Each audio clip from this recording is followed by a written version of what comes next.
This Lanikai switch is somewhat of a challenge to review. It's a one-of-a-kind private mold that XLLAB has created. It's supposed to have some kind of grain and scratch similar to Calligraphy and BCPs. I have not tried the Calligraphy and not into switches being different for the sake of being different. This one did not wow me right off the bat. Perhaps it's a little bit too different than normal. All of the other 2026 HMX switches have clacked in your face right away and gotten instant buys from me. Let's take a look at what XLLAB is trying to do here. Okay, looking at the description here. Smooth but grainy, check. I do feel that. Resembles Cherry MX Black? Maybe, but they hit way softer than usual HMX or Cherry. I'm not sure I like the soft bottom out. HMX Signature Concentrated Clack? There is some clack, but concentrated and hitting clean, I would argue, is not the case. Remind me of old HMX? Not really. Old HMX to me means the OGs like Zinhais, Sunset Gleams, Macchiatos. Those guys, clack high. Some people might consider it thin but clean. This one is not the case. This one I feel like there's some cloudiness. It's not a clean, crisp clack. It has some BCP type muddiness to it. HMX version of a BCP I could see. Lube is consistent and quite good. What you come to expect from HMX, that is all fine. The travel is set to 3.7. Honestly, these feel short. They feel like 3.3 or 3.5 when I type on it. Could be the soft bottom out. It could be something weird in it. But here's the big one. 3.7 in Keycap compatibility. They have gone overboard. While in normal typing situations, most people will not notice. More on this after the sound test. Based on the peculiarities of this sound test, I'm going to save a bit of time and get this out there without a back-to-back. Any back-to-back switch I would pick would likely hurt this switch. Ash and Apro or Cthulhu would clack way cleaner. I'm going to feature this switch after in a batch in a linear speed run test roundup, similar to the tactile one, since these are coming out so quickly and so fast that basically you guys need a rundown. 5 of them in a row, 10 of them in a row, something along those lines, because they're just coming out really fast. So I might just do a long back-to-back just to give you an idea of the sounds, but not, critical listening. Here comes the sound test.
Okay, what did you guys hear?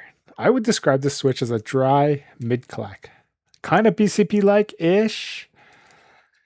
If you've been enjoying the video, be sure to smash that like button, even if I'm not instantly glazing this switch. So it has this muddy, noisy sound that the BCPs have, but not clean, concentrated HMX clack. Something like the Ash with the POC stem, I would consider a clean clack. HMX Crisp, I would consider dry and high. This one is dry but soft and not super high in pitch. This switch is on the deeper end. Some may say this is full as F. It kind of is, so they're not wrong. Some people may love it for that. The scratch or whatever they're going for, like a BCP, they have succeeded in. I do not love this right away like I do with the other HMX clackers though. 3.7 millimeters does feel short. It types like it's shorter, but it probably is actually 3.7 M because there is keycap interference in the edge cases. I'm going to have to go back and check the other HMX switches because I've never noticed that until this switch. But this switch is also going 3.7.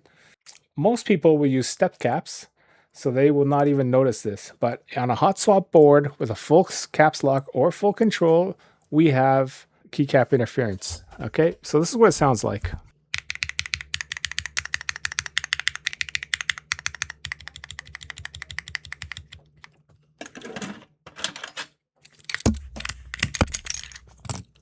If you flip the cap to make it north facing instead of south facing,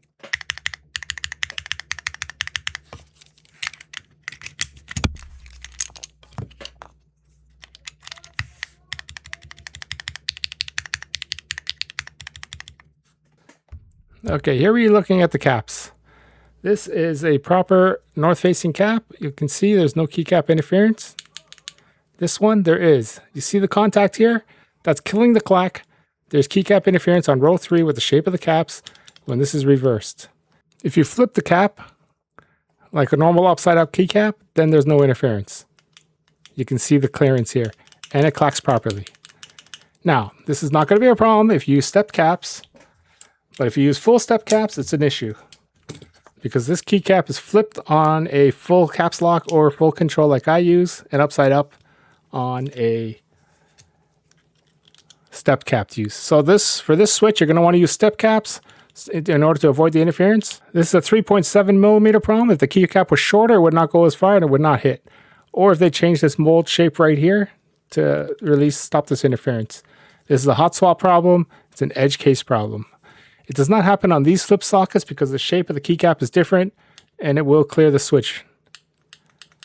It's a row 3 problem. Classic row 3 north-south facing problem. So this one-of-a-kind mold, 3.7 stem, too far. I'm not going to DQ this right off the bat as it is an edge case, but it just goes to show with flaws with hot swap PCBs in general.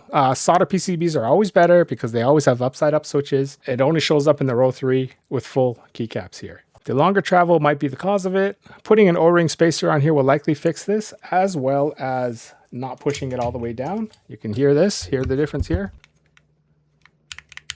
Lightly putting it on. As you get deeper and deeper, killed the clack interference. Okay, final verdict, TBD, to be determined. It does not wow me right off the bat. I'm not willing to DQ it because they're trying to do something different.